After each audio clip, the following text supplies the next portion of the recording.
tema que he traído es cómo actuar frente al dolor inevitable. Cómo actuar frente al dolor inevitable. Estaba viendo que si cambio de lugar algunas de estas palabritas, quizás el título quedaría más atractivo y hubiese convocado a más personas si hubiésemos puesto así: cómo actuar para evitar el dolor.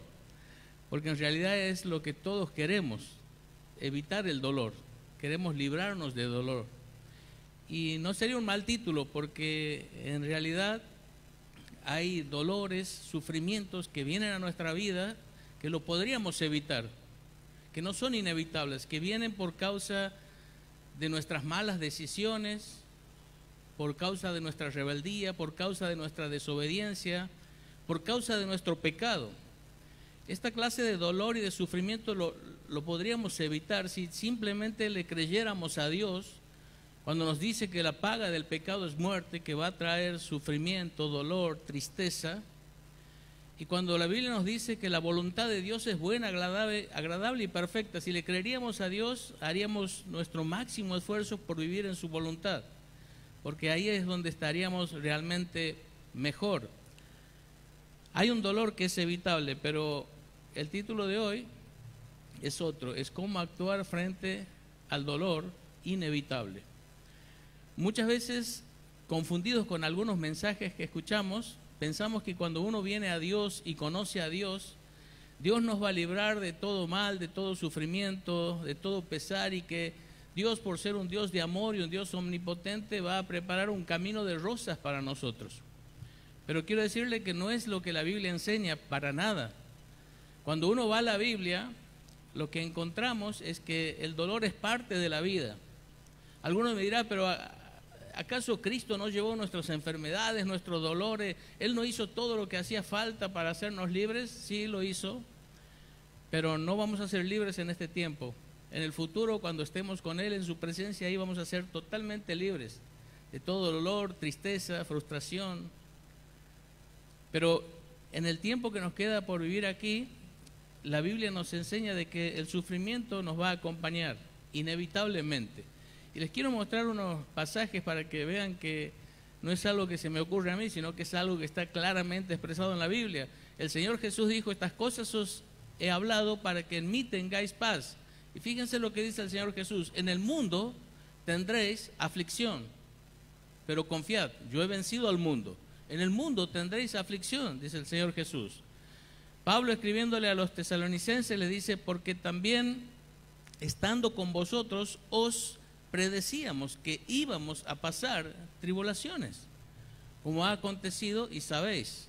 Dice Pablo: le hemos ya predicho que va a haber tribulaciones, es parte de la vida. A los filipenses le dice: porque a vosotros os es concedido a causa de Cristo no solo que creáis en Él, sino también que padezcáis por Él.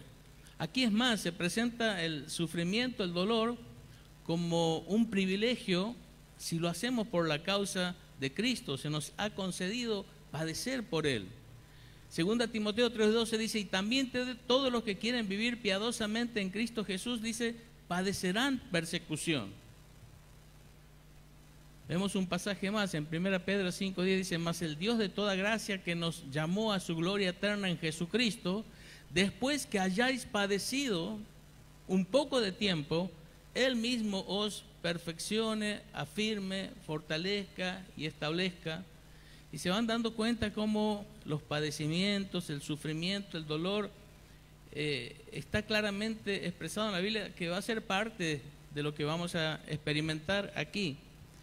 Y allí en 1 Pedro 2:21 dice: pues para esto fuiste llamado, porque también Cristo padeció por nosotros, dice, dejándonos ejemplo para que sigáis sus pisadas. Hay un dolor que es inevitable, no depende de nuestra fidelidad, de nuestra entrega, de nuestra obediencia, sino que es parte de nuestra vida aquí en la tierra. En alguna otra oportunidad podríamos estudiar de por qué el dolor es necesario para el mundo como está hoy en la actualidad, pero hoy no es el tema. Hoy vamos a ver justamente cómo actuar frente al dolor inevitable cuando nos encontramos en medio de distintas situaciones y circunstancias de dolor. Entonces vamos a mirar juntos algunas experiencias de dolor por las que todos vamos a atravesar y nos vamos a hacer esta pregunta: ¿cómo vamos a reaccionar? Yo quiero que pensemos en distintas experiencias por las que vamos a pasar, y frente a esta experiencia de dolor, de sufrimiento, la pregunta es ¿cómo vamos a reaccionar? ¿Qué vamos a hacer? Entonces vamos a mirar la primera, el primer dolor inevitable.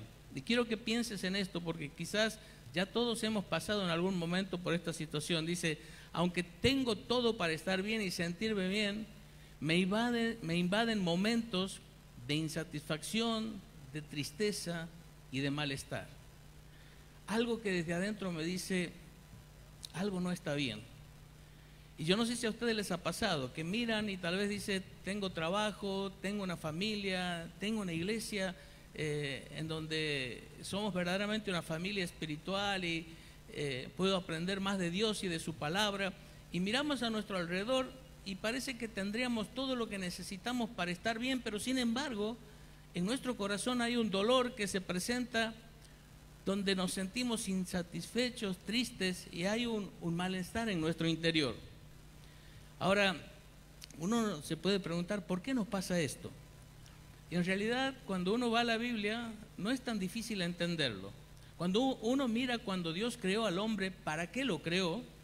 Vamos a ver que Dios creó al hombre para colocarlo en un lugar maravilloso, el paraíso, el huerto del Edén. Un lugar donde el hombre iba a disfrutar de perfecta comunión con Dios, viéndole cada día cara a cara, hablando con Él, de una perfecta relación consigo mismo. Dice que Adán y Eva estaban desnudos, lo que significaba que se mostraban tal cual era y no se avergonzaban, porque estaban satisfechos con lo que Dios había hecho de ellos, con lo que ellos eran. Había una perfecta relación entre ellos, una relación de amor entre Adán y Eva y de amor con Dios. Y había una perfecta relación con el medio ambiente. Era el lugar que Dios había creado para ellos, donde tenían todas sus necesidades cubiertas. Pero pasa que entra el pecado y se rompe todo. Entra el pecado y lo arruina todo. Cuando entra el pecado, la relación con Dios se ve afectada. Por eso Dios dice, ¿dónde están? Se esconden de Dios. La relación entre ellos se ve afectada. Adán lo primero que hace es culpar a Eva de su pecado. La relación consigo mismo se ve afectada. Se cubrieron porque ahora tenían vergüenza. Y la relación con el medio ambiente se ve afectada porque fueron expulsados del paraíso a una tierra que está bajo maldición y donde todo ahora les iba a costar mucho más para poder alcanzar lo que deseaban. Miramos que Dios nos ha creado para eso, y en nuestra alma está el anhelo de disfrutar de aquello para lo cual Dios nos creó. Pero uno ahí piensa que nosotros ahora somos cristianos y que Cristo vino justamente a deshacer las obras del diablo, a deshacer las obras del pecado. Y esto es así, pero resulta que Dios nos salvó, y cuando Él va a deshacer completamente las obras del diablo y del pecado va a ser cuando estemos con Él en el cielo, aquel lugar maravilloso donde no va a haber más llanto, más tristeza, más dolor, más muerte, más noche, donde vamos a volver a estar cara a cara con Dios. Y entonces lo que pasa es esto: Dios nos creó para estar en el Edén, Dios nos salvó para estar en el cielo, y aquí estamos a mitad de camino. Estamos todavía en un lugar donde nuestro corazón gime por aquello para lo cual Dios nos ha creado y para lo cual Dios nos ha salvado. Y por eso es que muchas veces vamos a experimentar que la vida aquí duele, que hay insatisfacción, que hay tristeza en nuestro corazón, porque todavía no estamos disfrutando ni de aquello para lo cual Dios nos creó, ni de aquello para lo cual nos salvó. Y tienes que acostumbrarte a vivir con un grado de insatisfacción y de dolor en tu corazón, porque esto nos va a acompañar toda la vida. Cuando lleguemos al cielo, bueno, ahí sí vamos a poder disfrutar a pleno de todo lo que Dios conquistó en la cruz, pero no hasta entonces. Aquí la vida tiene un grado de dolor y de insatisfacción. La pregunta es, ¿qué vamos a hacer con esto? Y una manera de actuar es hacer justamente lo que hizo el pueblo de Dios. ¿Qué hizo el pueblo de Dios? Dice Jeremías 2:13, porque dos males ha hecho mi pueblo, me dejaron a mí, fuente de agua viva, y cavaron para sí cisternas rotas, cisternas que no retienen agua. Lo que el pueblo de Dios hizo fue esto: cuando sintió esa sed, esa insatisfacción, ese vacío, dieron la espalda a Dios y salieron a buscar por sus propios medios dónde encontrar satisfacción, alivio, dónde sentirse mejor. Y muchas veces lo que nosotros hacemos es exactamente lo mismo. Damos la espalda a Dios y tratamos de buscar en lo que nos ofrece este mundo, saciar esa sed que hay en nuestro corazón, esa insatisfacción. Queremos buscar alivio, queremos buscar algo que anestesie nuestra alma para no sentir ese dolor. Y agarramos nuestra pala y salimos a cavar cisternas rotas que no retienen agua. ¿Saben? Cisternas rotas que no retienen agua significa que hemos hecho un gran esfuerzo por cavarlas, que por un instante nos han dado agua, nos han dado algo de placer, de bienestar, pero esas aguas después se han esfumado porque las cisternas están rotas y no retienen el agua.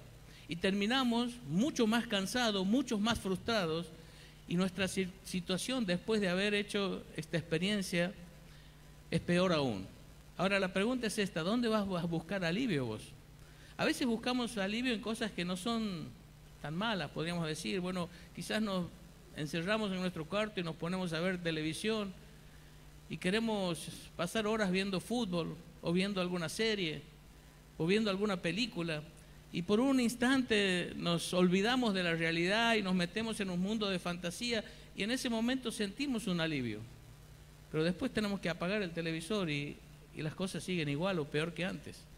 O a veces vamos a la heladera y buscamos si ha quedado algún postre o algo rico para comer y le damos a la comida porque en ese momento sentimos una sensación de alivio, de placer, pero después no solo estamos peor, sino que sentimos culpa, hemos dejado la dieta.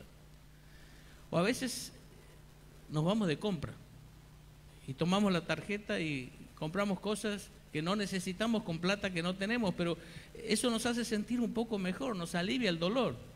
Pero después, ¿cómo estamos? Una deuda impagable y con un dolor de cabeza mucho más grande. Pero a veces vamos a buscar alivio en cosas peores, en el alcohol, en las drogas, en la pornografía, en relaciones que sabemos que deshonran a Dios y que destruyen nuestra vida. Y nosotros podemos cometer el error de tomar una mala decisión, de tomar nuestra pala y salir a cavar cisternas rotas que no retienen agua, que nos van a dejar peor que antes. Entonces la pregunta que nos hacemos ahora: ¿cuál es la manera correcta de actuar? Y fíjense aquí en Juan 7, 37 al 39, dice: en el último gran día de la fiesta, Jesús se puso en pie y alzó la voz diciendo: si alguno tiene sed, venga a mí y beba. El que cree en mí, como dice la Escritura, de su interior correrán ríos de agua viva. Y dice después que esto decía del Espíritu Santo que iba a obrar en ellos. Saben que cuando nosotros nos sentimos así, lo que Dios nos está queriendo decir es que todavía podemos acercarnos más a Él, que hay un margen para acercarnos a Dios. No estamos lo suficientemente cerca de Dios y por eso ese dolor se hace insoportable, y por eso ese dolor nos empuja a buscar en cisternas rotas que no retienen agua, cuando en realidad lo que ese vacío, ese dolor, esa insatisfacción nos está indicando es que necesitamos fortalecer más nuestra relación con Dios, acercarnos más a Dios. Esta era una fiesta donde se reunían millones de personas allí en Jerusalén, una gran fiesta donde todo era algarabía, felicidad, y en el clímax de la fiesta Jesús sabía que muchas personas ahí que cantaban y se abrazaban y disfrutaban de todo esto, seguían teniendo una sed en su corazón que no la podían llenar de ninguna manera. Y ahí se para y a gran voz dice: si alguno tiene sed, venga a mí y beba. Yo voy a saciar esa sed, yo voy a llenar tu corazón, yo voy a aliviar ese dolor que estás sintiendo, porque ese dolor te está indicando que no estás todo lo cerca mío que debieras estar. Y sabes que cuando el alma duele y gime, no son las cisternas rotas las que van a traer solución a tu vida, sino es aferrarte con más fuerzas a Dios. Amar a Dios con todo tu corazón, tu alma, tu mente, tus fuerzas. Pasar más tiempo con su palabra, pasar más tiempo en la oración, pasar más tiempo en comunión con hermanos espirituales que te empujan hacia Dios, pasar más tiempo en el servicio, pasar más tiempo en aquellas cosas que te hacen ver que Dios es real, que está cerca, que te ama, que cuentas con Él. Entonces, cuando la vida duele, lo que tienes que hacer es acercarte y aferrarte con más fuerza a Dios. Ama a Dios con todo tu corazón, tu alma, tu mente y tus fuerzas. El segundo dolor inevitable. Todos seremos defraudados, heridos, maltratados, engañados, rechazados, ignorados, menospreciados, aún por aquellos que más nos deberían amar y cuidar. Todos vamos a sentir este tipo de sentimientos y vamos a experimentar este tipo de cosas en nuestras relaciones interpersonales. ¿Y saben por qué? Porque todos somos pecadores. Aún los que ya tenemos a Cristo como nuestro Salvador y somos hermanos en la fe, aún tenemos en nuestro interior nuestra vieja naturaleza de pecado que nos lleva a hacer cosas que hieren y dañan a los demás. Y nosotros también somos pecadores y dañamos y herimos a los demás. Y a veces las personas que nos dañan son las personas de quienes menos esperaríamos que nos hagan esto. A veces son nuestros propios padres que dañamos y herimos a nuestros hijos. A veces son nuestros propios hermanos. A veces son los líderes. A veces son aquellos que deberían darnos contención y consuelo quienes nos hieren, quienes nos lastiman. Y todos vamos a experimentar este tipo de cosas. Y estoy seguro de que ustedes ya lo han experimentado. De que ya han sido heridos, rechazados, menospreciados, que ya han sido ignorados y que ya han sufrido en sus relaciones interpersonales. Ahora, una manera de actuar es hacer lo que hace la mayoría. ¿Qué hace la mayoría frente al dolor que ha recibido de otras personas en sus relaciones interpersonales? Bueno, dice, porque todo el que quiere salvar su vida la perderá y todo aquel que pierda su vida por causa de mí, del Evangelio, la salvará.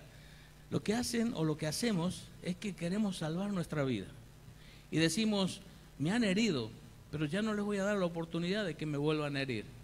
He amado y no me han amado, no me han correspondido, no voy a amar más. He confiado y me han fallado, no voy a confiar más. He hecho cosas hacia otros, pero me han respondido mal. No voy a darles más la oportunidad. Voy a vivir una vida egoísta que se va a enfocar en crear una muralla a mi alrededor para que nadie más me vuelva a herir, para que nadie más me vuelva a engañar, para que nadie más me vuelva a rechazar, para que nadie más me vuelva a menospreciar. Y creamos una muralla a nuestro alrededor para no permitir que nadie se acerque lo suficiente para volverme a hacer daño, que se mantenga lejos. Y vivimos para salvar nuestra vida, para cuidar nuestra vida, de no volver a pasar por una experiencia de la misma naturaleza, traumática y dolorosa. Dice Juan 12:24, de cierto os digo que si el grano de trigo no cae en la tierra y muere, queda solo, pero si muere, lleva mucho fruto. Si un grano pudiese hablar y contarnos su experiencia, y si le preguntamos qué es lo que preferiría, quizás preferiría quedarse allí en una cajita sobre un mueble, donde nada lo daña, donde nada lo afecta, y estaría seguro y tranquilo, y viviría por muchos años. Una semilla puede pasar años y años, y no sé, tal vez cientos de años, que todavía sigue conservando sus cualidades y su capacidad de germinar y crecer. Pero si queda ahí, no da fruto. Mientras que si cae a tierra y es atacado por los ácidos de la tierra y es rota esa cáscara que lo recubre y empieza a experimentar el proceso de germinación, va a crecer y va a dar mucho fruto. Y a veces nosotros lo que queremos hacer es encerrarnos en nosotros mismos, armar un caparazón, ponernos un escudo para que nadie nos hiera, pero quedamos allí solos. Quedamos solos. Y nadie nos puede herir, pero estamos solos y nosotros tampoco podemos bendecir ni tocar a nadie de una manera significativa. Y a veces lo que armamos son escudos o, ¿cómo se llaman esas cosas de hierro así que se ponen los soldados de antes? Las armaduras. Nos creamos armaduras y fingimos o mostramos un personaje de algo que en realidad no somos, sino que simplemente para defendernos. Por ejemplo, está aquel que se pone la armadura del chistoso, del que todo es chiste, del de que todo es broma, de aquel que de todo se ríe. Y entonces uno cuando habla con esas personas nunca toca temas profundos ni habla de cosas muy importantes, porque él es el chistoso, el gracioso, el cuenta chistes, pero dentro hay un corazón herido que escapa a tocar cosas importantes porque tiene miedo de que lo vuelvan a herir, de que lo vuelvan a rechazar. O está el otro que es el tímido, el que se encierra en sí mismo y el que no deja que nadie se acerque porque él no contesta, porque él no habla, porque él no dice nada y siempre está ahí sentado en un rincón y uno no se acerca porque sabe que no va a poder entablar una conversación o tener una relación con él. O está el tosco, ese que no te acerques porque te golpeo, y que uno cuando habla es así brusco, amenazante, y uno le da miedo a acercarse, y en el fondo es un débil que lo que hace con esta armadura es protegerse de que no lo vuelvan a herir. Y nosotros tenemos que tener cuidado de escoger este tipo de vida egoísta, enfocado en defendernos a nosotros mismos, porque lo peor de todo es que vamos a quedar absolutamente solos, tal vez rodeados de personas, pero solos, porque estamos encerrados en nuestra cerca para que nadie nos hiera, y de esa manera no podemos impactar la vida de nadie de una manera importante. Entonces, la manera correcta de actuar, ¿cuál es? Miremos lo que hizo el apóstol Pablo con aquellos que lo rechazaban y que lo cuestionaban y que no lo aceptaban pese a todo lo que él les había dado. En la iglesia de Corinto dice: yo con el mayor placer gastaré lo mío, y aún yo mismo me gastaré del todo por amor de vuestras almas, aunque amándoos más sea amado menos. Dice: yo estoy dispuesto a seguir amándolos y a dar lo que soy y lo que tengo por amor a ustedes, aunque lo que reciba a cambio sean más heridas, más desprecio y más rechazo, yo estoy dispuesto a darlo todo. Y Jesús dijo: ama a tu prójimo como a ti mismo. Lo que tenemos que hacer es decidirnos a obedecer a Dios y amar, aunque esto tome riesgos. Si vos amas y abres tu corazón a otras personas, es verdad, te haces vulnerable, te van a poder herir, te van a poder rechazar, te van a poder menospreciar. Vas a poder pasar un mal momento si vos abres tu corazón a alguien, pero solamente abriendo tu corazón vas a poder servir a otros. Abriendo tu corazón vas a poder dar frutos para la gloria de Dios. No hay otra forma de hacerlo. Si te mantienes a distancia vas a estar seguro, pero vas a terminar solo y vas a perder tu vida, dice Dios, porque un día vas a estar delante de Dios y te va a decir: a ver, ¿qué has hecho? A ver, ¿cuántas almas has ganado? ¿Cuántas almas has edificado? ¿Cuántos frutos trae para mí? ¿Y qué le vamos a decir? No, he estado tan preocupado en no volver a sufrir, en no permitir que nadie me hiere, que no he hecho más que eso, vivir para mí mismo. ¿Y qué va a decir Dios? Has perdido tu vida, la has desperdiciado. Por protegerte no has producido absolutamente nada. Entonces, frente al primer dolor, lo que tenemos que hacer es amar a Dios con todo nuestro corazón, nuestra alma, nuestra fuerza, aferrarnos a Él, porque Él va a saciar la sed de nuestro corazón. Frente al segundo dolor de las heridas y de las relaciones interpersonales, lo que tienes que hacer es arriesgarte a amar, arriesgarte a amar. Te vas a hacer vulnerable y vas a sufrir, pero vas a producir muchos frutos porque Dios está en control y te va a bendecir.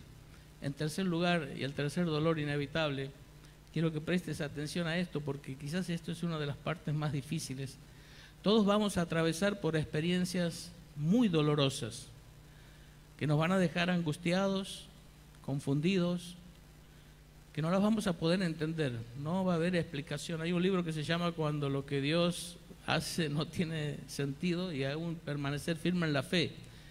Y cuenta historias de realmente cosas que pasan que uno no les encuentra una explicación. Sentiremos que todos y aún Dios está siendo injusto con nosotros.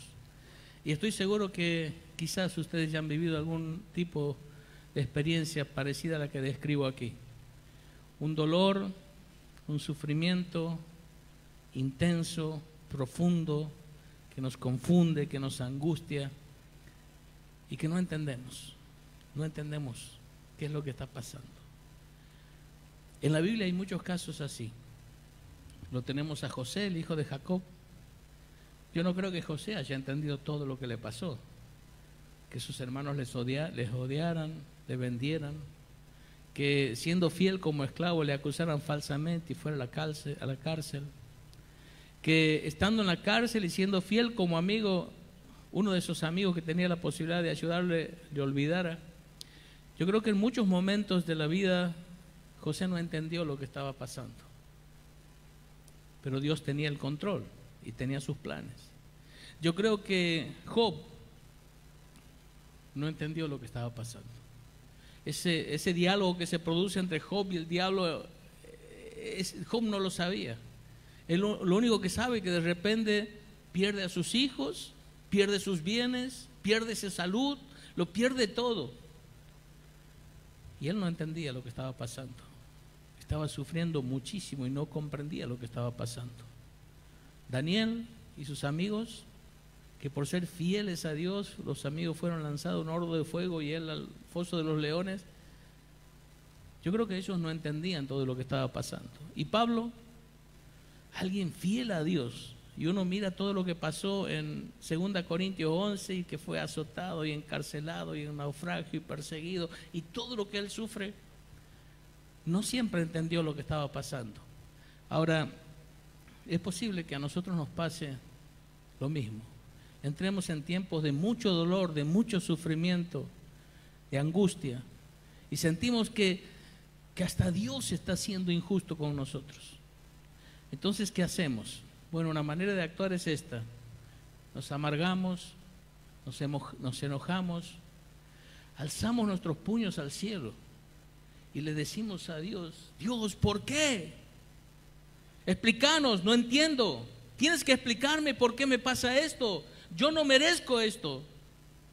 Aquí hay algo que está mal. Dios, ¿por qué? Y empezamos a alzar nuestros puños al cielo y queremos que Dios nos explique por qué.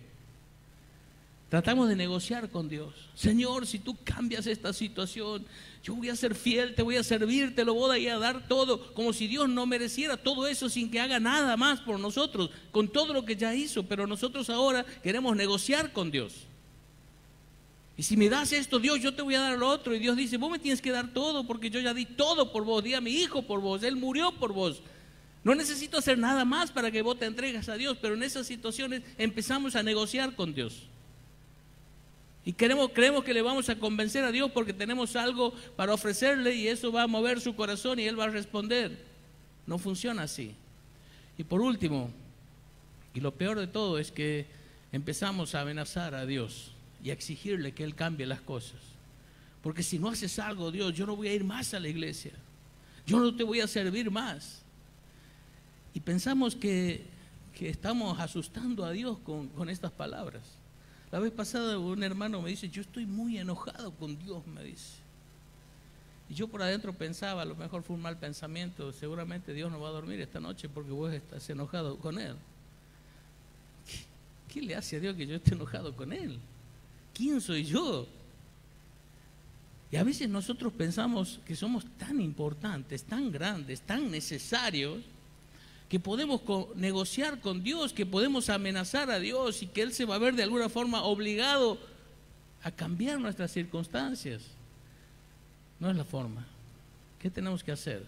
La manera correcta de actuar es humillados bajo la poderosa mano de Dios, para que Él los exalte cuando fuere tiempo.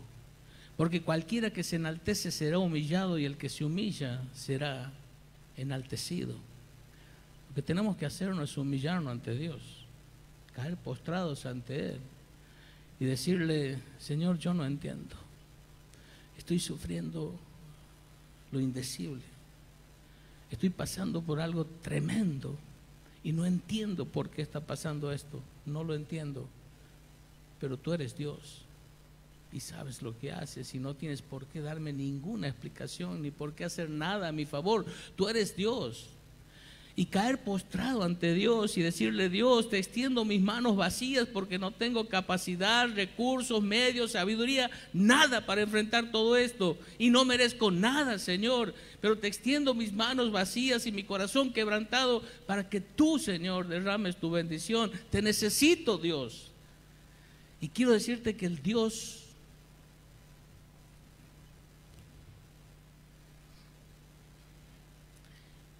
omnipotente, hay algo que no puede hacer: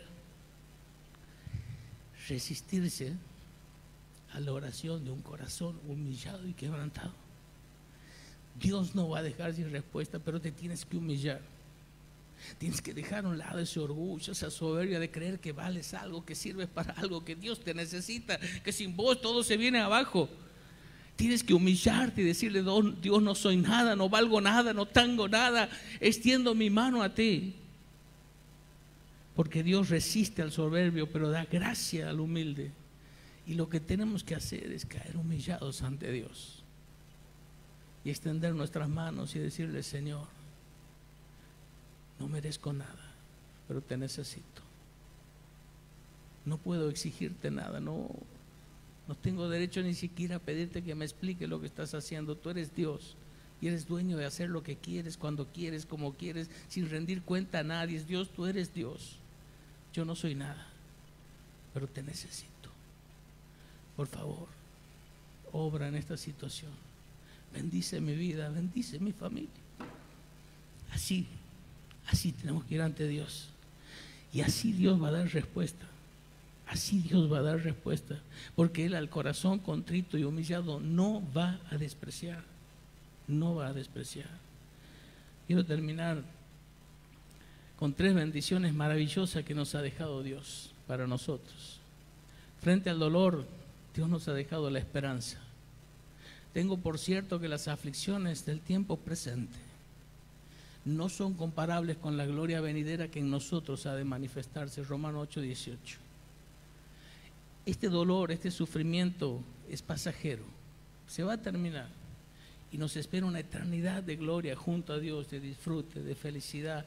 Tenemos la esperanza, pero también tenemos la esperanza de que Dios está involucrado y está interesado en nuestras vidas aquí y ahora, porque Él así lo ha prometido. Somos sus hijos. Frente a la confusión tenemos la fe.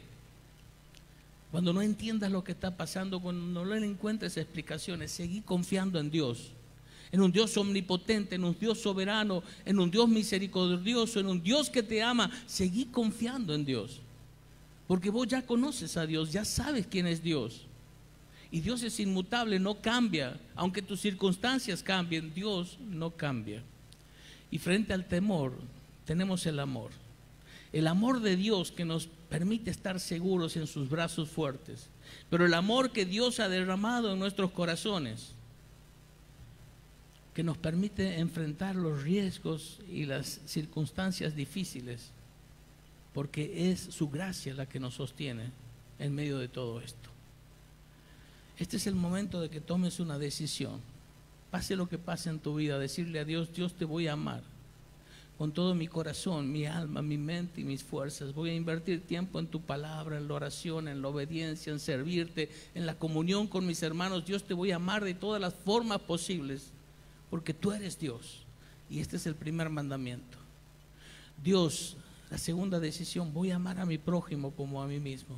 Sé que me estoy arriesgando a que me rechacen, a que me hieran, a que me hagan mal, pero tú me mandas que le ame y que le sirva y que me entregue, porque tú vas a producir a través de esta actitud muchos frutos para tu gloria, porque así voy a salvar mi vida. En tercer lugar, humillate ante Dios, entendiendo que no sos nada, pero que Él lo es todo. Pero que si te humillas ante Él y clamas a Él, Él que es todo va a empezar a obrar en tu vida. Y Él, que quizás en un determinado momento ha puesto tu mano sobre vos y te está apretando y no soportas más, en su justo momento Él va a girar su mano y te va a levantar, si te mantienes fiel y humilde ante Él. Oramos, querido Padre.